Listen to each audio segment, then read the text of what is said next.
RCN. Le son de la différence.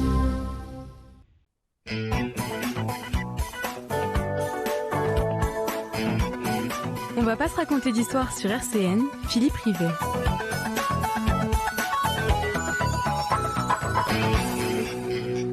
Bonjour à toutes et à tous. C'est parti pour une heure d'entretien avec une invitée exceptionnelle, plus habituée des plateaux des médias à très grande écoute, mais à RCN, on ne désespère jamais d'accueillir dans nos modestes locaux. Et des attaches familiales en Lorraine et à Nancy en particulier nous ont ouvert une opportunité que nous avons saisie au vol. Et la disponibilité bienveillante de notre invité a fait le reste. Maître Marie Dauzé, avocate engagée dans des dossiers à forte résonance sociétale, politique et médiatique, sur lesquels nous reviendrons très largement pendant cette heure d'émission. Bonjour Marie Dauzé. Bonjour. Merci d'avoir accepté notre invitation pour une heure d'entretien sans se raconter d'histoire. Comme l'annonce le titre de l'émission, comment allez-vous ? Très bien, je suis ravie d'être ici, voilà, dans cette région qui compte tellement pour moi. Eh bien, je vous remercie. Jusqu'à midi, on va pas se raconter d'histoire sur RCN. Marie Dauzé, vous êtes née à Essey-les-Nancy, mais c'est à Commercy que vous passerez votre enfance. Après le lycée, vous choisissez la voie du droit, ce qui peut paraître paradoxal pour un esprit rebelle comme le vôtre, mais vous nous l'expliquerez. Après votre premier et deuxième cycle à Nancy, à la faculté de droit à Place Carnot, vous accomplissez votre troisième cycle de droit à Paris 1, Panthéon-Sorbonne, avant d'intégrer l'école de formation du barreau de Paris. Vous effectuez votre stage au cabinet d'Henri Leclerc, autant dire que vous auriez plus mal tombé. En 2005, vous fondez votre propre cabinet, puis vous faites très vite connaître en étant partie prenante dans des affaires à fort retentissement, l'attentat de Karachi, l'affaire Boulin, du nom du ministre retrouvé mort le 30 octobre 1979 dans 50 cm d'eau en forêt de Rambouillet. Vous êtes aussi partie prenante dans le dossier judiciaire de l'assassinat de Sophie Toscan-Duplantier, dans l'affaire dite de Tarnac. Vous avez défendu Greenpeace contre EDF lors des assignations à résidence avant la COP 21. Vous êtes intervenu aussi, et vous intervenez encore dans plusieurs dossiers, on va en parler assez longuement, liés aux terroristes. Notamment, vous intervenez dans le cadre du procès des attentats de 2015. Le procès se déroule actuellement à Paris. Fin 2020, vous avez été missionné avec un confrère par l'ONG Avocats sans frontières et le bâtonnier du barreau de Paris pour vous rendre au Kurdistan syrien. Vous êtes allé, je crois, 2 fois et vous avez témoigné sur la situation des femmes françaises et de leurs enfants retenus dans différents camps. C'est votre combat, d'après Le Monde, votre combat le plus emblématique, à savoir la défense des familles de djihadistes, même si vous contestez l'expression avec toute la connotation que ça peut entraîner. Selon vous, il y a urgence à faire revenir les enfants emprisonnés dans les camps du nord-est syrien. Vous dites la fabrique des attentats de demain, voilà ce qu'on est en train de créer. Vous aviez déclaré au Monde, le Monde qui vous qualifie justement d'une personne qui aimait nager à contre-courant. Le point de vue est plutôt juste parce que l'opinion publique, le gouvernement ne veulent pas entendre parler de ces rapatriements ou de rapatriements vraiment au compte-gouttes. Et vous nous l'expliquerez à la différence de nombreux autres pays européens. Et vous nous direz aussi comment vous comptez convaincre les autorités et l'opinion publique. L'autre grand combat que vous menez, c'est contre ce que vous appelez le populisme pénal et la surenchère sécuritaire qui passe, selon vous, à retoucher régulièrement un principe, ce qui vous est cher, c'est la prescription. La prescription, aviez-vous déclaré récemment au magazine Marianne, c'est avant tout le principe le plus efficace de la lutte contre l'arbitraire. Enfin, dernier point, vous nous direz s'il faut compléter aussi votre bio. J'ai une question, est-ce votre compagnon, l'écrivain Marc Villemin, qui vous a communiqué le virus, mais malgré votre emploi du temps déjà très chargé, vous trouvez le temps d'écrire en deux livres. En 2014, La cour d'assises quand un avocat et un juré délibèrent, c'est aux éditions Dalloz. Et en 2020, vous avez publié Les victoires de Daesh, que nos peurs fabriquent du terrorisme, et c'est publié chez Plomb. Quelque chose à ajouter, maître ? Non, pas du tout. Je pense que j'aurais pas écrit sans lui. parce qu'il m'a donné confiance en mon écriture. Et j'aurais pu être tétanisée parce que vivre avec un écrivain et un romancier, c'est nécessairement impressionnant. Mais il m'a donné au contraire confiance en moi. Et c'est vrai qu'il a libéré beaucoup de choses parce que j'ai toujours écrit, mais j'ai toujours eu peur d'écrire. Vous avez l'angoisse de la page blanche? Non, j'ai l'angoisse du style. J'ai l'angoisse de considérer que j'écris mal. Voilà. Mais voilà, il m'a beaucoup aidé sur ça. 11h sur RCN, on va pas se raconter d'histoire. Philippe Rivet. Avant de revenir sur les différents points évoqués en ouverture d'émission, j'aimerais connaître votre regard d'avocate des droits de l'homme sur ce qui se passe en Ukraine. Je suis terrifiée par ce qui se passe en Ukraine, mais au-delà de l'avocate des droits de l'homme, hein, ou en tout cas du droit, évidemment, violation des accords de Minsk, mais c'est terrifiant. Je n'ai pas envie d'avoir un regard de spécialiste parce que je ne le suis pas. Donc je suis comme tous les citoyens aujourd'hui. Comprendre que la guerre là est aux portes de l'Europe. Poutine est un personnage effrayant et finalement les États-Unis avaient raison. Les États-Unis nous avaient avertis. On n'imaginait pas qu'il irait jusque-là et si vite. Donc je suis profondément bouleversée. Je regarde ça avec une sorte de sidération, mais comme finalement tout le monde aujourd'hui. Vous pensez qu'on va vers une troisième guerre mondiale? En tout cas, les guerres mondiales commencent comme ça. Donc, l'actualité russo-ukrainienne, j'allais dire, domine fort logiquement, très largement l'actualité. Il y a eu une nouvelle qui est intervenue hier, qui est passée un peu inaperçue, et dans laquelle vous êtes directement concerné. C'est ce comité de l'ONU qui a condamné la France à propos de la détention des enfants dans le sud-est syrien. Ce comité ne dit pas que la France est responsable de la détention, mais elle est responsable de la durée de la détention.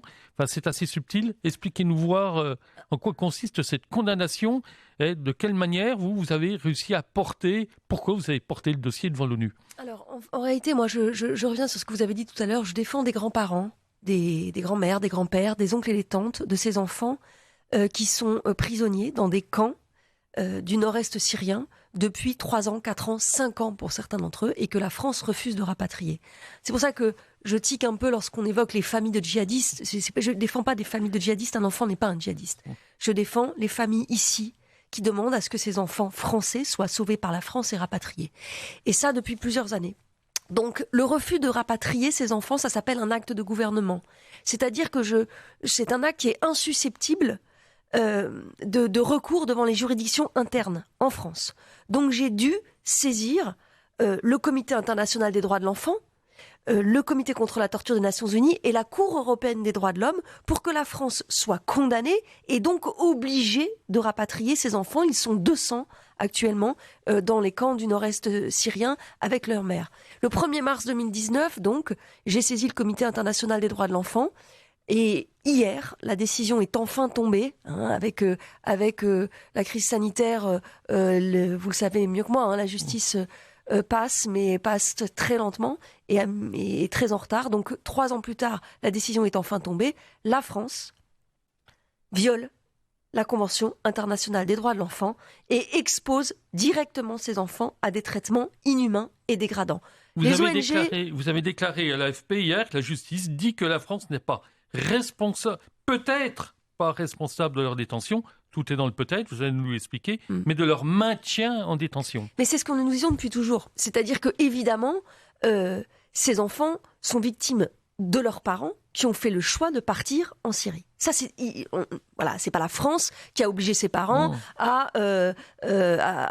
partir en Syrie. Ce n'est pas la France qui a emmené ses enfants dans ces camps. Évidemment, c'est pas du tout le sujet. Ce que nous disons depuis le début, c'est la France qui les maintient dans ces camps en refusant de les rapatrier.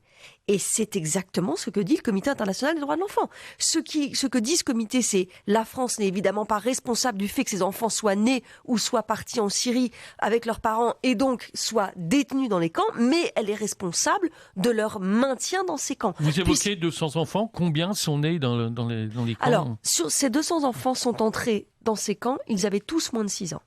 Tous moins de 6 ans. Quelques-uns, ils sont nés. Mais tous avaient moins de 6 ans et lorsqu'ils sont rentrés dans ces camps, la plupart avaient 2, 3, 4 ans. Donc en fait, ce sont des enfants, et c'est pour ça aussi que j'ai une difficulté avec ce terme, les enfants de Daesh, les enfants du djihad ou les enfants de djihadistes. Non, ce sont des enfants des camps. Et leur histoire de la Syrie, pour eux, c'est les camps, c'est pas Daesh.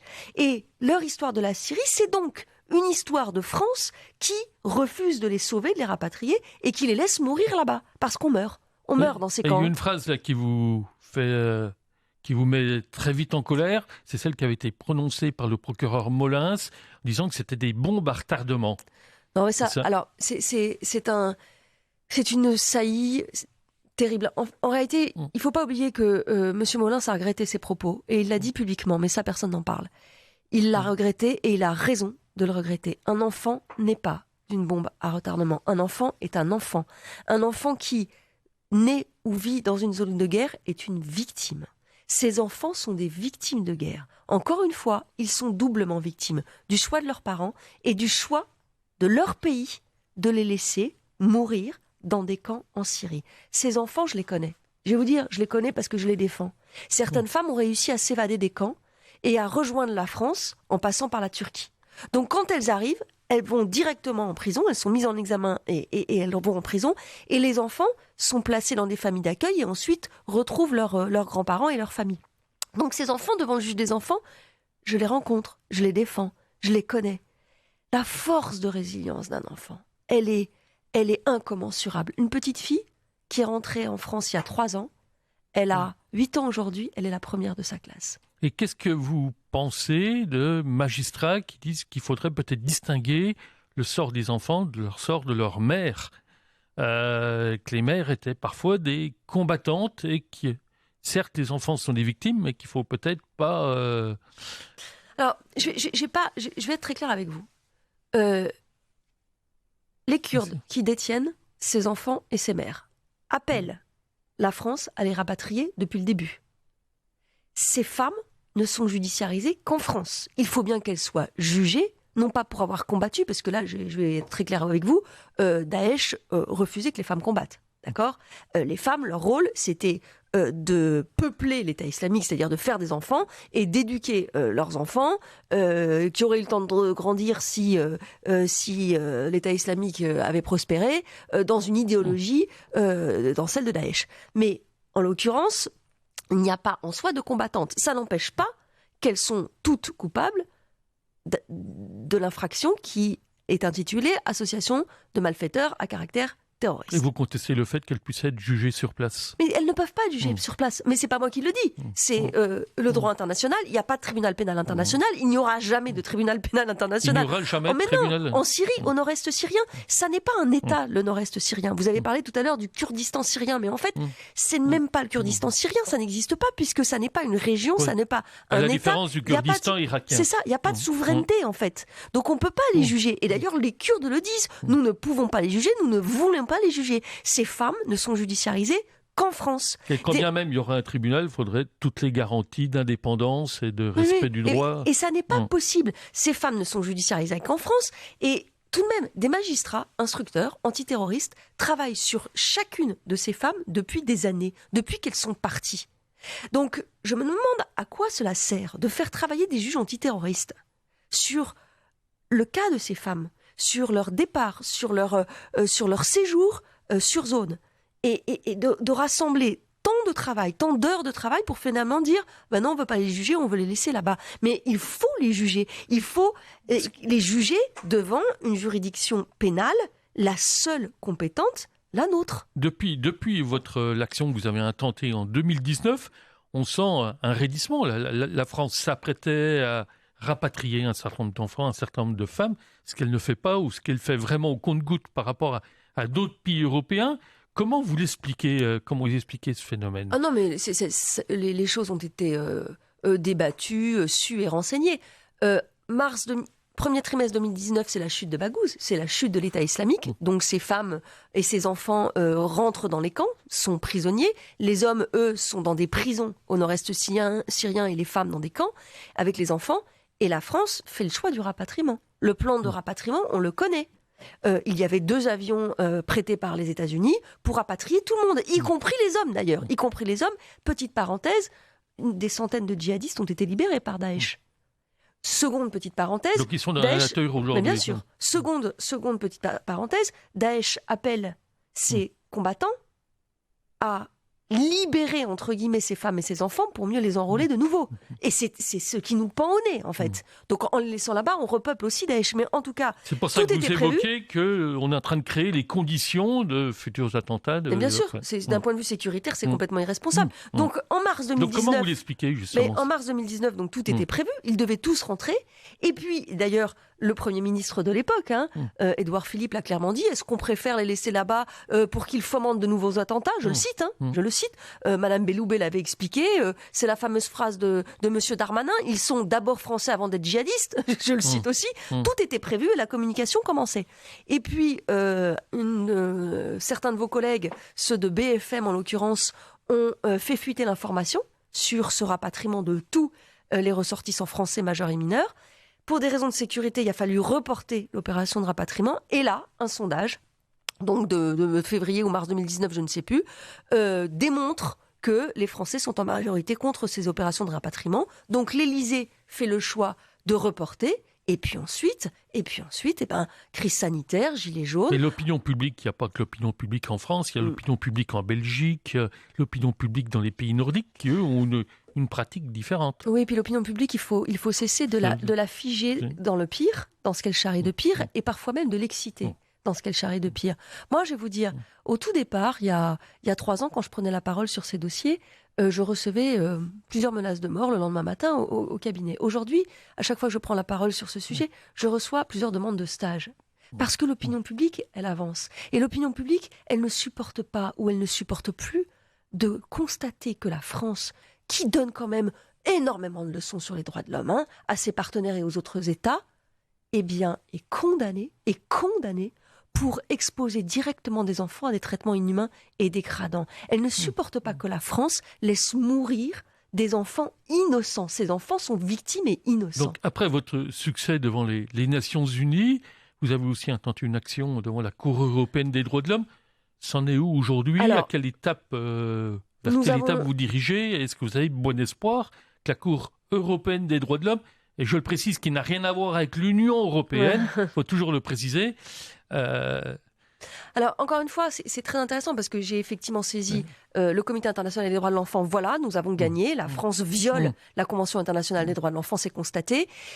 Nous avons saisi le Comité contre la torture des Nations Unies qui devrait se prononcer très vite. Et la Cour européenne des droits de l'homme, devant laquelle j'ai plaidé en grande chambre, ce qui prouve tout de même l'importance de cette affaire, en grande chambre en septembre 2021, aux côtés de mon confrère Laurent Petiti, que je remercie encore de m'avoir prêté main forte. Donc, nous attendons aujourd'hui la décision. Ce qui est intéressant, qui doit tomber quand? Qui est annoncé pour quand? Dans les semaines à venir, je l'espère. Ce qui est intéressant, c'est que la France se défend, non pas en expliquant que ses enfants ne sont pas exposés à des traitements inhumains dégradants. Pas du tout. Elle l'admet. Et comment ne pourrait-elle pas l'admettre? Ces camps sont quand même appelés des Guantanamo pour enfants. On y meurt. Les enfants y meurent. Donc, elle ne conteste pas cela. Ce qu'elle dit, c'est: nous n'avons pas d'exercice de juridiction. Nous ne pouvons pas les rapatrier. Ça n'est pas un État, il n'y a pas de diplomatie. Nous sommes dans l'impuissance de pouvoir les sauver, alors même que la France trie les enfants qu'elle sauve. Toi, je te sauve, toi, tu restes et tu meurs. Parce que c'est ça ce qui se passe. Cette histoire du cas par cas. Oui, parce qu'elle rapatrie quand même des enfants là, au cas par cas. Ah bah alors, écoutez, elle en a rapatrié 35 depuis 2019. Quelques chiffres, Plus un seul enfant n'a été rapatrié depuis 13 mois.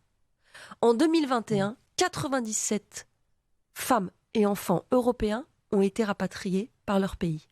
Sur ces 97 femmes et enfants européens, seuls 7 enfants français sont restés chez eux. D'accord? Donc, elle s'isole de plus en plus parce qu'elle ne rapatrie pas, qu'elle ne rapatrie plus. Et puis surtout, elle s'isole de plus en plus parce qu'elle veut, ou elle a voulu, je pense que maintenant elle a arrêté de le souhaiter, ou de le vouloir, ou de le tenter, séparer les enfants des mères. Ça aussi, je vais être très claire sur cette question. La France est le seul État européen à avoir essayé de faire ça. Serge Effez, éminent pédopsychiatre, Boris Cyrulnik, qui est notre porte-parole, qui a fait le choix de porter ce combat. Boris Cyrulnik, le plus grand psychiatre qui existe aujourd'hui en France. La scène, on ne peut pas séparer ces enfants de leur mère, on ne peut pas faire ça. Imaginez que ces enfants ne connaissent que leur mère. Leur seule source d'humanité, c'est leur mère. Ils sont 24 heures sur 24 avec elle, ils dorment avec elle, ils sont sous des tentes, il fait moins 10 degrés la nuit. Leur mère, c'est leur seule source d'affection. Et dans des conditions terribles, justement, que vous êtes en train d'expliquer, notamment des conditions financières très difficiles, et ce qui pose un énorme problème, puisque les familles envoient de l'argent, selon quel moyen, quel circuit là.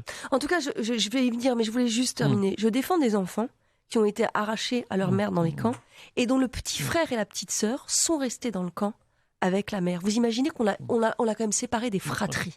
Et ça, c'est terrible parce que leur histoire de France, quand ils auront 15 ans, va être terrifiante à raconter. Je voulais juste quand même qu'on sache jusqu'où la France est allée. Et maintenant, il va falloir qu'elle rapatrie tout le monde et vite. Donc sur ce que vous dites, oui, en fait, si les familles n'envoient pas de l'argent dans ces camps, les enfants meurent. C'est très simple.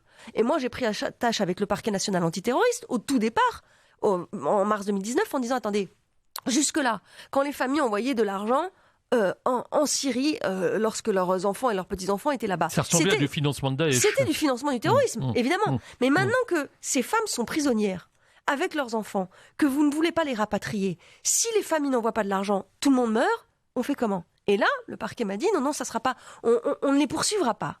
D'accord, donc... Sauf que les circuits sont quand même... mais ce sont les mêmes. C'est-à-dire que, évidemment, ça n'est pas un État, il n'y a pas d'agence de Western Union.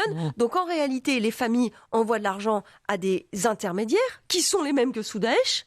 Ces intermédiaires qui emmènent cet argent dans les camps. Au passage, les Kurdes de Syrie prennent une commission. Les Kurdes de Syrie, pardon, mais c'est quand même le PKK. Donc, il y a un double financement du terrorisme, qu'on le veuille ou non. Il y a d'abord les intermédiaires qui sont et qui restent, pour la plupart, très probablement affiliés à des groupes terroristes ou à Daesh. Et donc, la commission va dans ces poches-là. Et puis ensuite, le PKK. Donc, tout ça est complètement absurde en réalité. Absurde. Et encore une fois, alors même que la France sait qu'il va bien falloir qu'elle rapatrie, elle ne peut pas. Elle ne va pas les laisser mourir. Elle ne peut pas éternellement se réfugier dans cette inertie coupable, dans cette inhumanité et surtout dans cette irresponsabilité-là. On perd du temps, en fait. Mais quel moyen a l'ONU d'imposer à la France, justement, de faire face à ce qu'il considère ses devoirs? Écoutez, je vais vous dire, elle n'a pas les moyens. Elle peut pas. Elle n'a pas moyen de coercition. Non, mais est-ce qu'on est un État de droit ou pas? La France a signé la Convention internationale des droits de l'enfant. Depuis hier, il est acté que la France viole la Convention internationale des droits de l'enfant. Si désormais la France est un État qui considère qu'elle peut signer des conventions internationales et les violer outrageusement sans même faire cesser ces violations, on n'est plus dans un État de droit. Donc elle a pris des engagements, elle a pris cet engagement. Est-ce qu'on se rend compte? La France expose directement des enfants à des traitements inhumains et dégradants. Alors qu'il est, vous n'avez pas eu de contact avec l'État, l'État ne s'est pas manifesté. Ah non, mais évidemment que j'en aurai très vite. Revenons au terrorisme et au djihadisme. On sait que le risque d'attentat reste fort en France.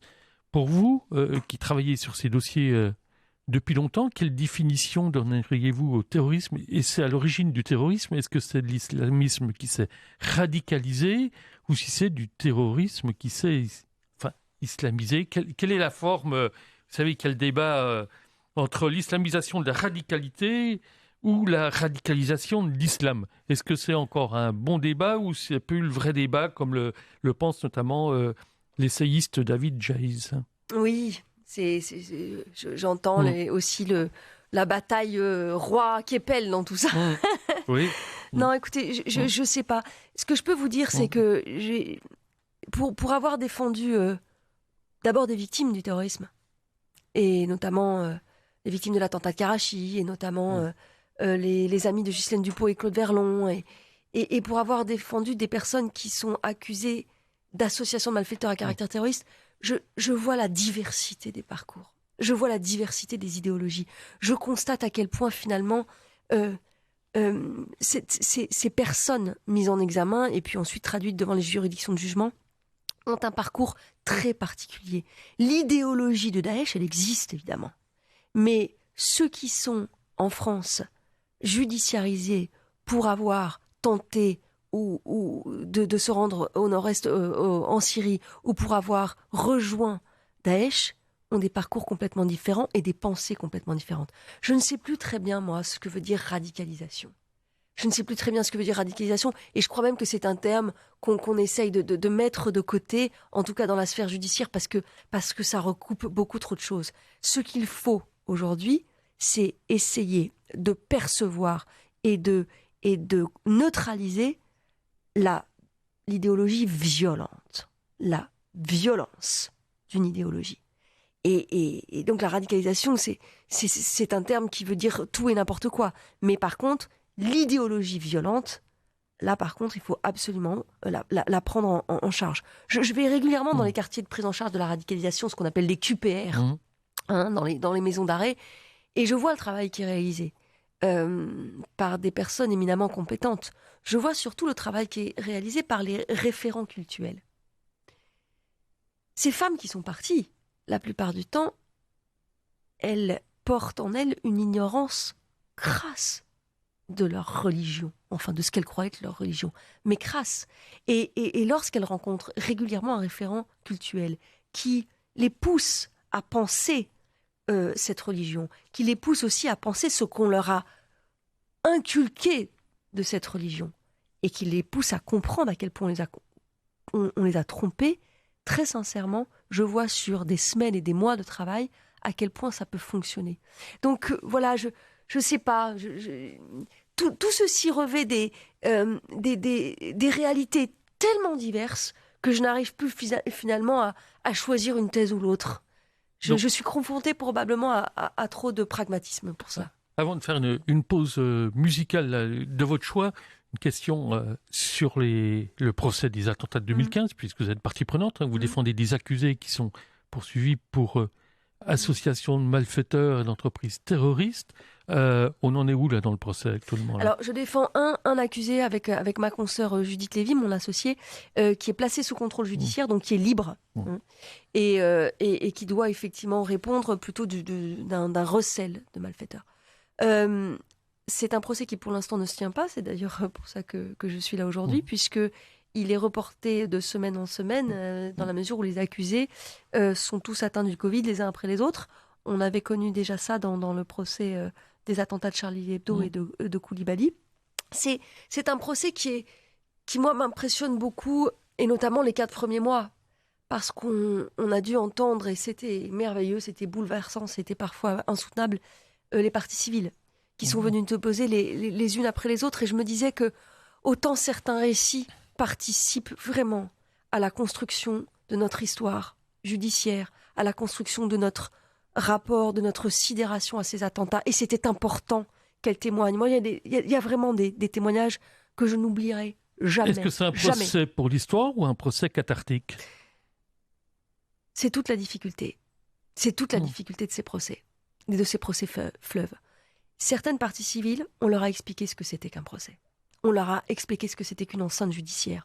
On leur a expliqué ce qui pouvait être dit, fait ou pas. D'autres, pas du tout.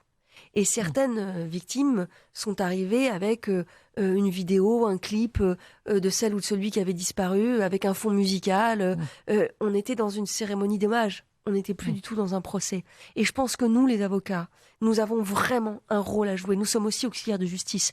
Et responsabiliser le justiciable, c'est d'abord lui expliquer ce qu'est une enceinte judiciaire. Donc il y a eu des témoignages qui évidemment participaient à la manifestation de la vérité, de notre vérité, de ce traumatisme que nous avons tous vécu. Et puis il y en a d'autres qui n'avaient rien à faire là.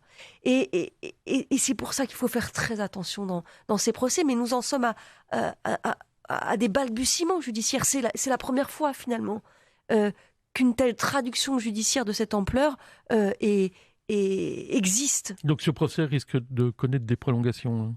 Ah oui, je ne sais pas très bien quand est-ce qu'il va se terminer, oui, tout à fait. RCN, on va pas se raconter d'histoire. Philippe Rivet. Bon, nous sommes avec Marie Dauzé, avocate, où nous venons d'évoquer le terrorisme, le djihadisme, différents procès, la défense des victimes, rapatriement des enfants qui sont dans les camps du sud-est syrien. Nous allons passer au deuxième grand thème de cette émission, qui est le deuxième grand combat emblématique de Marie Dauzé, c'est la prescription, justement, avec tout ce que ça charrie de surenchère judiciaire. Vous allez nous expliquer pourquoi. Déjà, on parle de plus en plus aujourd'hui de la prescription en raison du combat contre les violences sexuelles, toutes les prises de position, les rappels, les MeToo, balance ton porc. Qu'est-ce que vous en pensez? Est-ce que c'est mettre sur la place publique un certain nombre de livres aussi, vous connaissez mieux que moi, qui ont été publiés? Il se trouve que j'ai lu par hasard le dernier livre, c'était de Camille Kouchner. Qu'est-ce que vous pensez de tous ces témoignages, de cette mise sur la place publique? Est-ce que c'est une bonne chose, que ça permet de lever quand même un certain nombre de tabous, de choses cachées, de souffrances cachées? Oui, moi je pense qu'il était temps que la parole se libère. Il était temps. Et vraiment, mais même moi en tant que femme, hein, je l'ai ressenti. Je le raconte souvent, mais il y a un avant et un après. Aujourd'hui, quelqu'un m'importune, je sais à qui je dois la force que j'ai de dire maintenant ça suffit, vous dégagez. Je l'avais pas avant. Donc c'est vraiment quelque chose d'important ce qu'il s'est passé, ce qu'il se passe. Maintenant, je pense qu'il faut faire très attention. Très très attention. J'ai lu le livre de Camille Kouchner, j'ai lu le livre de Vanessa Springora qui est merveilleux, Le consentement. J'ai lu le dernier livre de Christine Angot sur l'inceste qui est fabuleux aussi. Et c'est très bien que des mots soient posés sur tout cela. La difficulté, c'est comment est-ce qu'on libère la parole. La parole sans contradictoire. C'est ça, la parole sans contradictoire, la parole qui va, à un moment donné, jeter au pilori quelqu'un sans qu'il puisse se défendre d'une accusation. C'est tout cela qui risque fort de poser un vrai problème, mais de droit. Encore une fois, moi, je suis juriste et je pense que la plus belle des résistances, c'est de se cramponner à l'état de droit.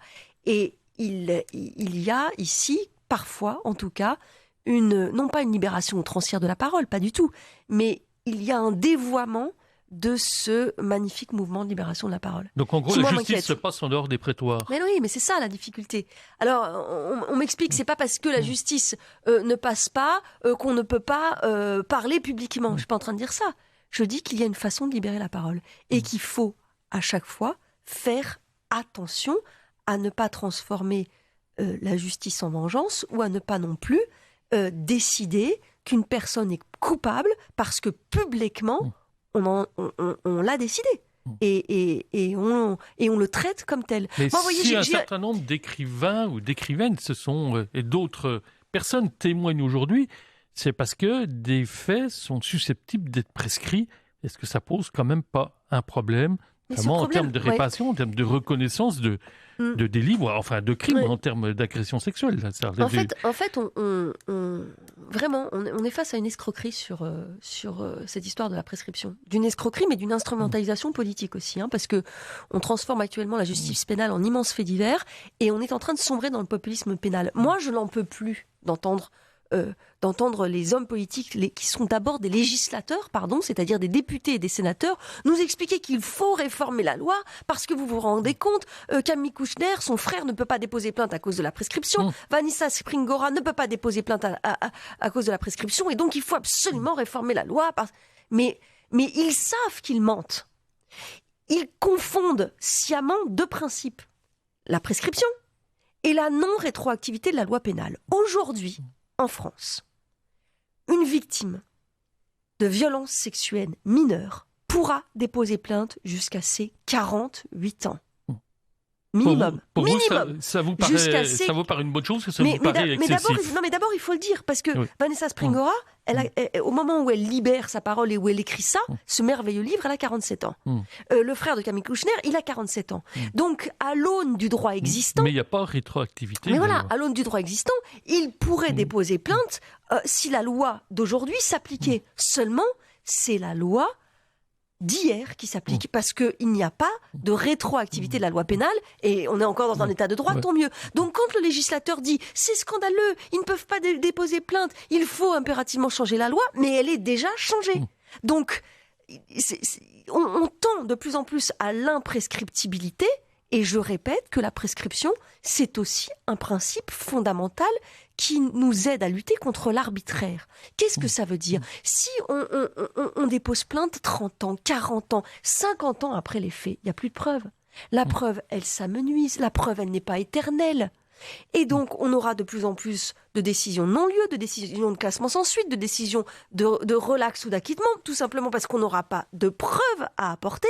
Toutes ces années, on fait perdre la valeur probante des éléments qu'on apporte devant les juridictions. Et donc, on va dire que la justice n'écoute pas les victimes, on va être frustré judiciairement. La question que vous soulevez est également soulevée par un certain nombre de magistrats. Mais bien sûr.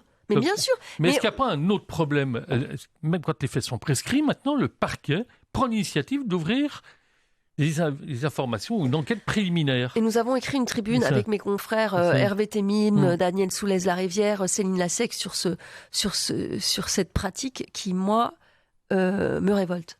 Parce que qu'est-ce que ça veut dire? Pendant des décennies, depuis toujours, quelqu'un déposait plainte.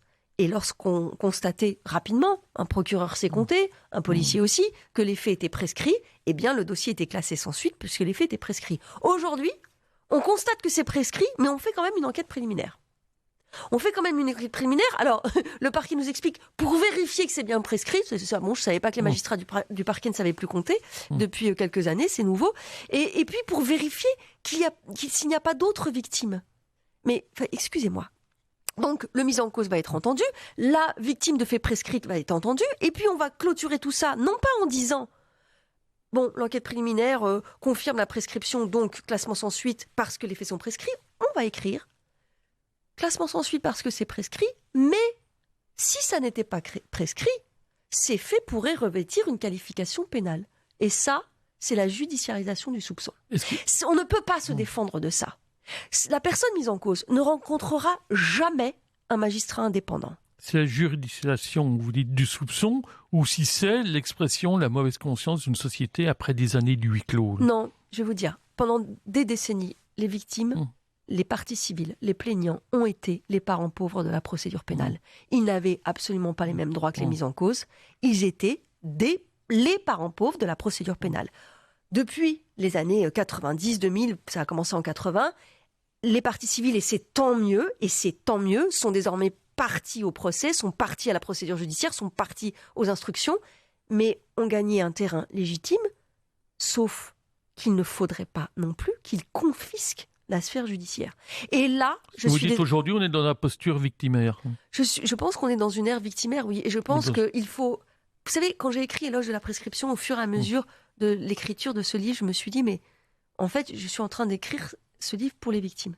Parce que je le dis et je pèse mes mots, non, la justice n'est pas là pour réparer les victimes.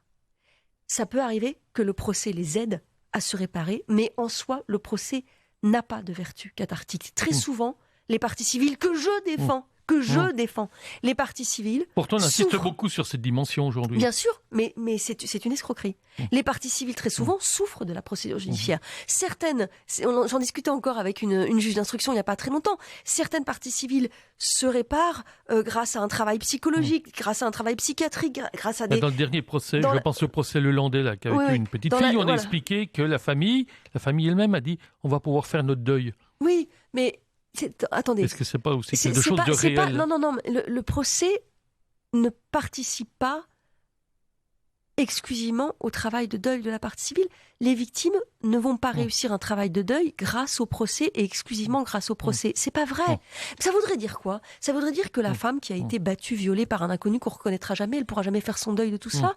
Mais d'abord, faire son deuil, on le fait jamais. Et c'est ce que je dis. L'oubli, ça n'existe pas. Quand on a été marqué dans sa chair, on ne peut pas oublier. On peut ranger ça quelque part dans sa mémoire. On peut le ranger pour éviter que ça se réveille. Mais ça, c'est un travail de l'entre-soi. C'est un travail qui se fait dans la sphère de l'intimité, qui ne se fait pas publiquement en assénant un statut victimaire aux uns et aux autres, et qui ne se fait pas non plus dans la sphère judiciaire. Oui, vous savez, d'ailleurs, je vais reprendre d'ailleurs ce que vous dites, vous l'aviez déclaré déjà à l'hebdomadaire Marianne, vous dites se réparer, c'est un travail entre soi et soi. Faire dépendre sa propre guérison du sort judiciaire de celui qui vous a fait du mal, c'est perpétuer le lien entre ce qui unit la victime à son bourreau. En fait, c'est vrai. Ce que je veux dire, c'est que la haine, c'est une aliénation terrible. La haine, c'est une aliénation terrible. C'est d'ailleurs plus aliénant que l'amour, la haine. Et ce que je veux dire, c'est que toutes ces victimes qui disent « Moi, j'irai pas bien tant qu'il n'aura pas été en prison, et tant qu'il n'y a pas 10 ans de prison, et tant qu'il n'y a pas 20 ans de prison », nous, notre rôle d'avocat, c'est de dire « Non, madame, non, monsieur, ne faites pas dépendre votre réparation du sort judiciaire de celui que vous accusez. Non. Non, cet homme a un rendez-vous avec la justice. Et la justice, c'est le parquet, c'est vous aussi, mais c'est d'abord un rendez-vous judiciaire avec la société. Réparez-vous ailleurs et ne faites pas dépendre votre réparation du sort judiciaire de cet homme. Vous savez, moi, après 20 ans de pénal, je rencontre à chaque fois des parties civiles lorsque l'accusé demande pardon dans le box des accusés. Lorsqu'il dit voilà, je reconnais ce qui m'est reproché, je voudrais dire pardon. Ça ne va jamais. Soit il l'a dit trop tôt, soit il l'a dit trop tard, soit il l'a dit pas assez fort, soit il l'a dit trop doucement, soit en fait il l'a dit parce qu'il veut pas aller en prison. Mais c'est normal, c'est normal. Il y a un temps judiciaire et il y a un temps pour la réparation. Très souvent, presque tout le temps, ça n'est pas le même temps. Et c'est très important de l'expliquer aux parties civiles. Vraiment, vraiment. On va passer maintenant à notre dernier rendez-vous. RCN, on va pas se raconter d'histoire. Philippe Rivet. C'est le questionnaire de Proust revisité. Je vais vous demander quelle est votre première question, votre personnage historique préféré. Oh là, j'avais pas pensé à tout ça. Mon personnage historique préféré. Je sais pas pourquoi tout de suite me vient Camille Claudel, mais c'est pas un personnage historique. Alors est-ce que je sais pas. J'ai une immense passion pour Camille Claudel. Immense passion pour Camille Claudel, pour son travail, pour son destin, pour sa force, pour cette violence dans le refus, de rester une artiste entre quatre murs. C'était pas de la folie, elle n'était pas folle. Elle a juste décidé qu'elle ne toucherait jamais la terre tant qu'elle serait emprisonnée. J'ai lu toute sa correspondance. J'ai lu surtout un livre merveilleux qui s'appelle Une femme d'Anne Delbé. Voilà, c'est une femme que je porte en moi depuis très longtemps. Donc Camille Claudel, votre personnalité judiciaire préférée? Henri Leclerc a compté énormément pour moi et compte encore énormément pour moi. Je veux juste rendre un hommage là aujourd'hui à Mireille Delmas-Marty, qui nous a quittés il y a très très peu de temps. Éminente juriste. Et qui, voilà, je me suis nourrie de ses textes, j'avais une admiration sans borne pour elle et pour son travail sur les libertés. Je pense que c'est une voix qui va énormément nous manquer. Donc ce sont ces deux figures qui me viennent à l'esprit là. Votre couleur préférée? Ma couleur préférée, ocre. Ocre. Votre plat préféré? Le bœuf bourguignon. Votre livre préféré ou votre auteur préféré? Mon auteur préféré, c'est Marie Villemain, mon mari. Mais c'est complètement objectif, d'abord parce que j'ai aimé son écriture avant de l'aimer tout court. Donc voilà, j'ai aimé l'écrivain d'abord avant de le connaître beaucoup plus personnellement. Et mon livre préféré, celui qui m'a marqué le plus, c'est forcément nécessairement un livre de Duras, voilà. Et je crois que c'est non pas La maladie de la mort, parce que celui-là est terrifiant et vieillit assez difficilement, mais je pense que c'est Barrage contre le Pacifique. Si vous étiez une fleur? Un coquelicot, puisque j'adore, c'est un peu comme Georges Brassens, ça se fane tout de suite. Et je pense qu'être amoureux du temps, c'est aussi accepter de se faner. Si vous étiez un animal? Si j'étais un animal, un écureuil. Si vous n'étiez pas devenue avocate? J'aurais été pianiste ou violoncelliste, en tout cas musicienne, et la musique me manque beaucoup. Le mot que vous détestez le plus? Le mot que je déteste le plus. Le mot que je déteste le plus. Je sais. Et celui que vous préférez? Doute. Et maintenant, la question surprise. Ce que vous n'avez jamais osé déclarer publiquement et que vous allez nous avouer maintenant, tout de suite?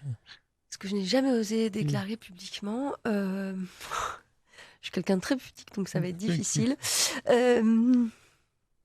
J'ai beaucoup de difficultés à me confesser publiquement. Je n'ai jamais osé déclarer publiquement que la musique, et je vous l'ai dit en plus déjà, que la musique me manquait énormément. Et que parfois je me dis que j'ai très longtemps cru que j'arriverais pas à m'exprimer et que je m'exprimais très mal. Parce que quand on consacre des heures à son piano, adolescente et ensuite jeune adulte, on a une forme de langage qui nous est très personnelle et qu'il faut ensuite rattraper la prise de parole. J'avais le sentiment, quand j'ai dû abandonner la musique, de ne pas savoir parler, contrairement aux autres. Et je pense en réalité très souvent que quand je plaide, je joue. Non pas jouer dans le premier sens du terme, hein, mais j'ai parfois le sentiment en plaidant de retrouver mon instrument. Et vos plaidoiries, vous travaillez à partir de notes ou vous rédigez un texte bien carré, bien cadré? Alors, je vais vous dire, j'étais persuadée... Au cordeau, vous répétez dans votre cabinet, chez vous, avec votre mari? J'étais persuadée qu'en vieillissant, tout allait être plus facile. C'est de plus en plus dur. Je vous ai dit que mon mot préféré était le doute, mais c'est aussi un terrible combat parce que plus le temps avance et moins je me sens sûre de moi. Donc, en réalité, ce qui est terrible dans mes plaidoiries, c'est que j'écris tout. Mais tout à la virgule près et que je ne lis rien. donc, ça me prend un temps dingue. J'écris tout et une fois que j'arrive à la barre, le texte est là et je ne le regarde pas. Juste une petite question post-it avant de terminer par une petite note musicale sous le regard du maître des horloges technicien, Jean-Luc.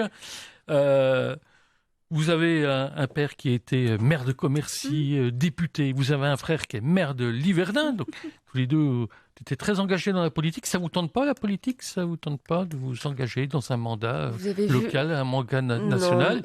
D'ailleurs, il y a beaucoup d'avocats. D'ailleurs, le garde des Sceaux est un ancien avocat. Je ne suis pas sûr qu'il compte au nombre de vos amis. Mais est-ce que vous n'avez pas des modèles? Parfois, est-ce que vous n'êtes pas tenté d'embrasser une carrière politique maintenant? Je serais bien mal inspirée d'avoir envie de faire la politique après avoir constaté à quel point mon confrère Éric Dupond-Moretti a renié à peu près tout ce qu'il était jusqu'alors. Hein. Mais non, ça ne me tente pas du tout. Mais alors vraiment pas du tout. J'aime mon métier et vous pouvez pas imaginer à quel point j'ai de la chance en fait. J'ai de la chance parce que j'ai la chance dans ma vie d'être à la place qui était faite pour moi. Je m'en suis rendu compte petit à petit, mais vraiment, je sais que je suis faite pour ça. Quand vous avez commencé vos études de droit, c'était pour devenir avocat? Non, j'ai commencé mes études de droit par défiance. C'est-à-dire, puisque la maladie m'avait contrainte d'arrêter la musique, je me suis dit quel est le contraire de la musique? Le droit. Donc j'ai fait du droit. Et puis comme j'avais une hygiène de travail très forte, je me suis dit au moins avec le droit, on apprend par cœur tout le temps et ça me rappellera mes gammes. Donc vous voyez, j'avais pas beaucoup d'inspiration. Et puis c'est Henri Leclerc. J'ai entendu Henri Leclerc plaider ici à Nancy. Personnage extraordinaire. Ouais, j'étais en seconde année de droit ou en troisième année de droit. J'ai poussé la porte du tribunal qui à l'époque était place Stanislas. J'ai vu ce petit monsieur, je ne savais pas qui c'était, plaider en faisant tomber à peu près tout comme toujours, ses crayons. Et je me suis dit, mais c'est un concerto. Et ensuite, j'ai voulu être avocate. Marie Dauzé, je vous remercie pour cet entretien. Nous terminons avec The Train Flute passez-moi mon accent anglais, à traduire Le fruit étrange de Billie Holiday, qui est une chanson de combat contre les pendaisons arbitraires et sommaires des Noirs aux États-Unis. C'était avant la Seconde Guerre mondiale. RCN, www.rcn-radio.org